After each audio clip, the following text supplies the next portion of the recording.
বৃথা আস্ফালন। এ যুদ্ধে কি তবে আসল বিজয়ী ইরান? এ প্রতিবেদনে সে বিষয়টি তুলে ধরা হলো। স্বল্পমেয়াদী এ যুদ্ধের শুরুতে নেতানিয়াহু দুটি লক্ষ্য ঠিক করেছিলেন। প্রথমত, ইরানের পারমাণবিক এলাকাগুলোকে গুঁড়িয়ে দিয়ে এর কার্যক্রম সম্পূর্ণ ধ্বংস করা, এবং দ্বিতীয়ত, দেশটির সরকারের পতন ঘটানো। কিন্তু ইরানের পারমাণবিক কাঠামো কি ধ্বংস হয়েছে? উত্তরটি খুব সম্ভবত না, কারণ যুক্তরাষ্ট্র ইরানের সবচেয়ে সুরক্ষিত ফোর্দো পারমাণবিক কেন্দ্রে হামলা চালিয়েও সেটি ধ্বংস করতে পারেনি। এমনকি সেখানে যেসব ইউরেনিয়ামের মজুদ ছিল সেগুলো আগেভাগে সরিয়ে ফেলে তেহরান। ইসরায়েল কি ইরানের সরকারের পতন ঘটাতে পেরেছে? আরও সহজ উত্তর, না।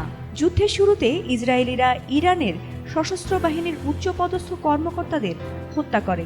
তাদের লক্ষ্য ছিল এর মাধ্যমে সশস্ত্র বাহিনী